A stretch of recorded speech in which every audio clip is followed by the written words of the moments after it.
jambo rivuga ku maso y'umwuka. We are on this word says spiritual eyes. Hallelujah. Hallelujah. Amaso y'umwuka. Spiritual eyes. Turasoma icyanditswe kiri muri Mariko. We are going to read a scripture in Mark. Ibice 10 umurongo wa 46. Mark chapter 10 verses 6. Mariko 10. Mark 10 46. 46.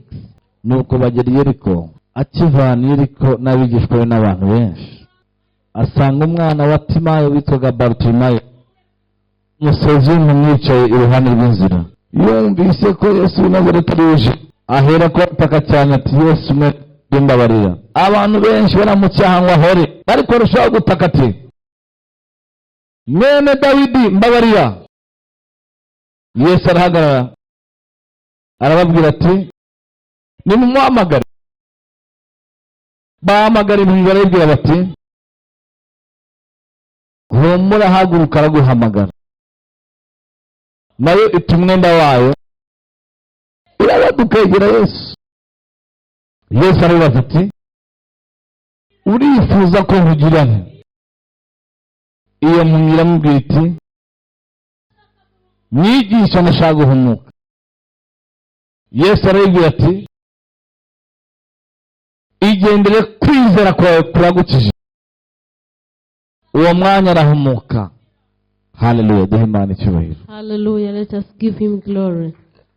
Uyu mugabo Bartimayo twaramwumvise. This man Bartimaeus, you have ever heard of him. Uyu mugabo ni urugero rw'umuntu wari ufite ubuhumyi bwo mu mubiri. This is just an example of someone who had a blindness. Amaso ye ntiyabonaga. His physical eyes wasn't seeing. Amaso ye ngo yari yaravutse ari impumyi. He was born blind. Kuva yavuka, since he was born, yari impumyi. He was blind. Kubera ko yari impumyi, because he was blind, bituma ahitamo kubera umuntu usabiriza abantu. He chose to be a beggar. Ntiyaragishoboye gukora kubera ubumuga yari afite. He wasn't unable to work for himself because he had that. Yari afite ubumuga bwo kutabona. He had that problem of not seeing. Ntiyaragishoboye kugira ikintu akora. He was not able to do anything. Ahitamo kuba umuntu usabiriza. So he chose to be a beggar. Uyu muntu byari bimujemye igihe kinini. He wasn't comfortable with it. Iyo turimo tuvugira ijambo hari igihe turyumva tukaryumvira hejuru cyane. When we talk about this word, we always hear about it and we just hear it, we understand it in the special way. Ndagira ngo wumve umuntu wavutse ari impumyi. Understand someone who was born blind akarinda ubwo aba mukuru until he grew up. Amaso ye atabona. His eyes wasn't seeing. Yari afite igikote yari yambaye. He had a jacket. Abantu bamuhaga ibiryo agashyiramo. Where people could just give him food. Bamuha amafaranga agashyiramo. When they give them money, they even also put in. Nibwo buzima yahisemo. That was the life he had chosen. Kubera ko nta kindi yari gukora. He had no way out. He had no any other way out. Kuko amaso ye atabonaga. Because his eyes was blind. Amaso ya Bartimayo ni amaso yo mu mubiri. This Bartimaeus' eyes was physical eyes. Ariko no mu mwuka hari ayandi maso Imana itwereka. But in spirit there are other eyes that God is trying to show us. Hari andi maso Imana igishyira ku bantu bayo. There are other eyes that God always puts on his people. Niyo mpamvu muri misiyo za Yesu. That's why, because in Jesus' mission, yasomye muri Luka. He talked about it in Luke. Luka ibice 4 umurongo wa 18. Luke chapter 4 verses 18. Biravuze ngo umwuka w'Umwami Imana ari kuri jewe. Say the Spirit of Lord God is upon me. Nicyo cyatumye ashyira amavuta. That's why I anointed. Icyambere jya mbwire abakene ubutumwa bwiza. So that I preach the gospel to the poor. Cyakabiri kubohora imbohe. The second, to release those who are in captives. Icyagatatu. Third, ngo ni ukubwira impumyi ngo zirabona. And to tell the blind that they can see. Impumyi rero Yesu yavugaga ahangaha. So the blindness that Jesus was talking about si impumyi zo mu buryo bw'umubiri. It is not this blindness in physical. N'abantu batabona mu buryo bw'umwuka. Those are people who are not seeing in spiritual ways. Niba ari abantu bafite ibibazo bikomeye. If there are some people who are much troubled. Niba ari abantu bari muri danger. There are people who are in danger zone. N'abantu bataragirirwa ubuntu bwo kubona mu mwuka. There are those who are not having the grace to see in the spirit. kubona mu mwuka Seeing in the biri mu spirit, bintu byazanye Yesu it is among the things that brought kugira Jesus, ngo abohore abantu so that can release batangire babone mu buryo bw'umwuka. and they begin to see in the spirit. Haleluya. Hallelujah. Nuko Bartimayo amaso y'umubiri iwe yabonye, As Bartimaeus, his physical eyes came to see, niko niyo uhuye na Yesu hari ayandi maso aguha, that's when you meet Jesus, he gives you other spirit eyes. hari ayandi maso agushiraho, There is other eyes that is put on you. hari ayandi maso agucomekamo. There is another eye that is connected to you. Amaso y'umubiri The physical eyes, arareba koko, it can see, ariko hari ahantu agarukira. but it reaches, it is limited to Amaso a y'umubiri but the physical eye, agarukira hafi, it is limited. ariko amaso y'umwuka But spiritual eyes, areba ahantu kure it cyane. can reach far. Aka twahayemo Yesu cyubahiro. Let us Haleluya. give him glory. Ubu ngubu ndahangaha sinamenya ibintu birimo bibera i Remera, As I am standing here, I cannot notice and know what is happening in the ariko Remera. ufite amaso y'umwuka yicara ahangaha akamenya ibiri kubera i Remera. But someone with a spiritual eyes can sit here and know what is happening in the Remera. Bibiliya iravuga muri Yohana The Bible says in John, ngo Yesu ari kumwe n'abigishwa be, when Jesus was with his disciples ngo abona ko Lazaro yasinziriye, and knew that Lazarus is dead, babwira ngo inshuti yanjye Lazaro yasinziriye, and he told them, my friend Lazarus is dead. ari mu mujyi utandukanye n'uwo Lazaro arimo, Is in the different city where Lazarus is. ariko amaso y'umwuka abasha kumenya ko Lazaro yapfuye. But his spiritual eyes could see and notice that Lazarus is dead. Amaso y'umwuka abasha kureba Lazaro ahantu ari. The spiritual eyes can see where Lazarus is. Amaso y'umwuka abasha kumenya ibyo Lazaro ari gucamo. Spiritual eyes can see what Lazarus is passing Iyo through. umuntu abona mu mwuka When someone sees in the spirit, abasha kumenya ibintu bigiye kuzaba mu myaka iri imbere. he can easily know what will happen in for coming years. Abasha kumenya ibintu bizaba mu kwezi kuri imbere. He might even know and predict what is going to happen in the forthcoming month. Kandi uko kwezi tutarakwinjiramo. And we have never stepped into that month. Kubera impamvu Reason being, afite ayandi maso. he has other eyes. Biravuga mu Efeso The Bible says in Ephesians, ngo mwirinde they are not mutabaza umwuka wera not to hearken or to beat the spirit, wabashiwe kuri ikimenyetso.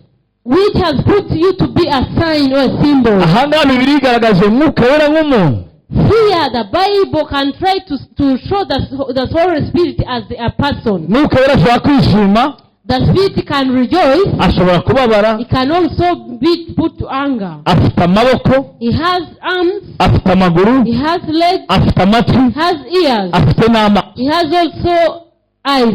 Tugira rero ngo twinjire mu maso y'umwuka. So we want to enter into, Bwirambweze ngo Imana igiye kubona mu mwuka mu izina rya tell Yesu. your friend that may God give you to see in the spirit. Haleluya. Mbega ukuntu ari byiza kubona mu mwuka. It is of great value to see in the Mbega ukuntu spirit. ari iby'agaciro kubona mu mwuka. It is of great value to see in the spirit. Haleluya. Hallelujah. Iyo ubona mu mwuka If you can see in the spirit, ntabwo ibyago bikugwira. you cannot be troubled anyhow. Iyo ubona mu mwuka When you see in the spirit, uba uri umunyabwenge. you are wise. Ibyago ntibikugwira. When troubles come upon you, Baguca icyobo they will dig a hole for you. ukabimenya mbere ko icyobo gihari, You will easily notice it before, ukagisimbuka and you will jump it, cyangwa ugaca ku ruhande, or you will close alongside that hole. kuko amaso yawe arabona mu mwuka. Because your eyes can see in the spirit. Haleluya. Hallelujah.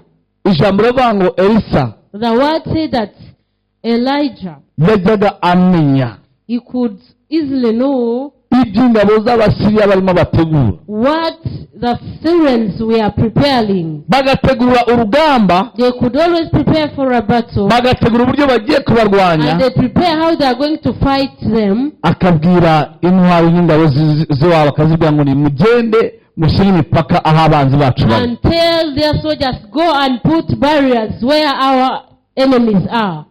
iyo uri umuntu ubona mu mwuka, when you're someone who can see in the spirit, ujya ushyiraho imipaka abanzi bawe, and put barriers for your enemies. urasenga ugashyira imipaka You mu nzira zawe. and put barriers in their ways. Haleluya. Hallelujah. Gusenga ni ikintu kwacyo, Prayer is something. no kubona mu mwuka ni ikindi. Prayer is one, something on this different. Even Gusa in praying in the spirit and seeing, gusenga bituma umuntu abona mu mwuka. but prayer can lead you to see in the spirit. Haleluya. Hallelujah. Gusenga bifungura amaso y'umwuka. Prayer or praying can lead your spiritual eyes to see. Gusenga utabona mu mwuka rero, Praying when you doesn't see in the spirit, binezeza Satani n'abadayimoni. it amazes Satan and demons. Abantu benshi bamaze kurambirwa gusenga. Many people are tired of praying. Kubera iyo mpamvu, Reason being, muri iyi ndibazo ngo kwa Yesu dufite ubutware ndetse n'ubushobozi. the singer says, to Jesus we have power and authority. Dufite intwaro muri Yesu Kristo. We have all the battle, it has in Dufite intwaro zuzuye ubutsinzi. we have all weapons with victory. Tuzazivugaho igihe runaka. We shall talk about all those weapons. Hari abantu bafashe intwaro zabo, There are those who have their weapons. bakoresha imbaraga nyinshi, They use the might powers. barwanya umwanzi, They've been fighting devil, ariko bakubita ku ruhande, but they are trying to fight the devil that's beating around kuko them batari babonye mu mwuka. because they did not see Iyo umuntu it. azavuga ngo pastor, ngiye ibintu byo gusenga rwose maze See, kubirambira, someone will tell you, Pastor, I'm tired of this kind of praying. kandi ijambo rivuga ngo musabe muzahabwa, And the word says, pray and you will find. mukomange muzakingurirwa. Knock and you will be opened. Ni gute wumva utagomba gusenga? How do you feel that you cannot pray? Narasenze ariko mbona ibintu bidahinduka. I prayed but nothing changes. Nta yindi mpamvu. There is no any other reason. Pawulo yavuze ijambo rikomeye cyane. Paul spoke about a great one. Yari umugabo w'umunyamwuka. He was a spiritual man. Aravuga ngo ndakubita ariko simpusha. He said that I fight but I don't miss. Mu ntambara y'umwuka, In his spiritual realm, yakubitaga adahusha. he could just fight but don't miss anything. Iyo ubona mu mwuka umenya umwanzi wawe, If you see in the spirit, you can easily not see your enemy. ukamurekurira ibisasu byo mu And mwuka. you will just release shoots.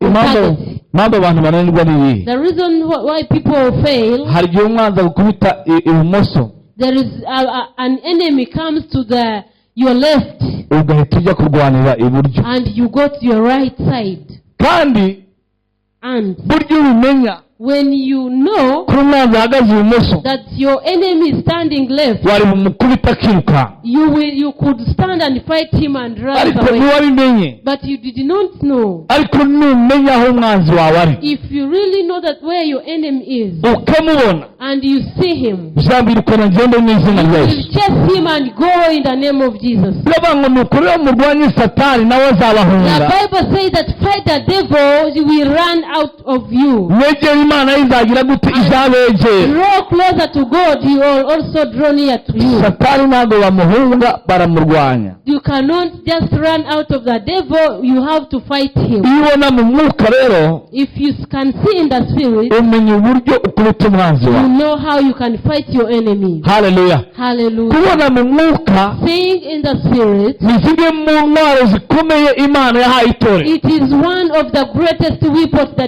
that Jesus gave church. Abakorinto ba kabiri ibice 10:4. 2 Corinthians 10 verses 4. Ijambo rivuga ngo intwaro zacu si nk'iz'abantu. The word say that our weapons are not of those of men. Imbere y'Imana zifite ubushobozi bukomeye cyane. Before God it has more authority. Imbere y'Imana cyangwa se mu mwuka, In spirit or before God, zifite ubushobozi bukomeye cyane. it has great authority. Haleluya. Hallelujah. Haleluya. Hallelujah. Icyambere First, ngo zifatanye it can capture ibyishyize hejuru whatever that has been boosting kurwanya Imana. to fight God. Intwaro zacu, Our weapon, intwaro yo kubona mu mwuka, a weapon of seeing in the spirit, ifatanira ibyishyize hejuru y'ingahe. capture whatever that raises. Haleluya. Hallelujah. Iyo ntwaro That weapon, ntabwo itangira kurwana no kuba abanzi bahagurutse. it cannot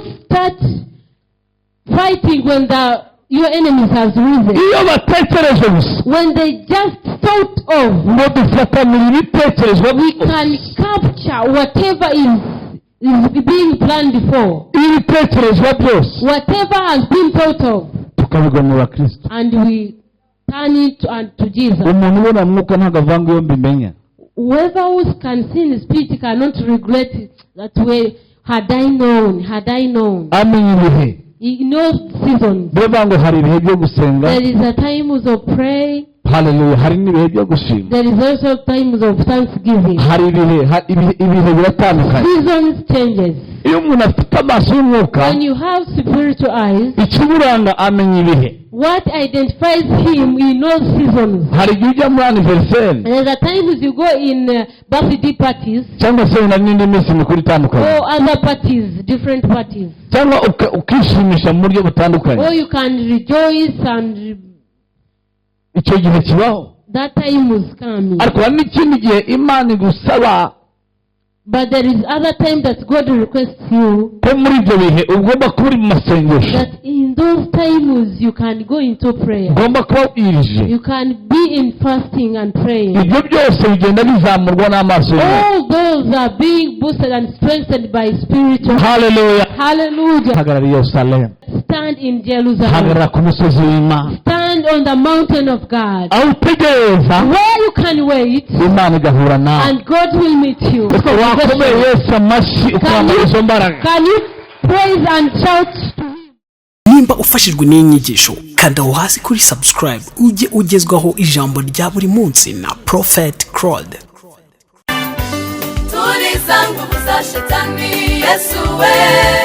Ukeneye kubohoka, ukeneye kubaho ubuzima bufite icyerekezo, ukeneye kumenya icyo Imana ikuvugaho. Ushobora kubana na Prophet Claude mu materaniro abera kuri Soul Healing Revival Church ku cyumweru guhera ku isaha y'isa 2:30 kugera isa 6, ku wa kabiri guhera ku isaha y'isa 2 kugera isa 11 z'umugoroba, ndetse no ku wa kane guhera ku isaha y'isa 9 z'umugoroba kugera isa 1:30. Ukeneye ibindi bisobanuro waduhamagara kuri 0788315211.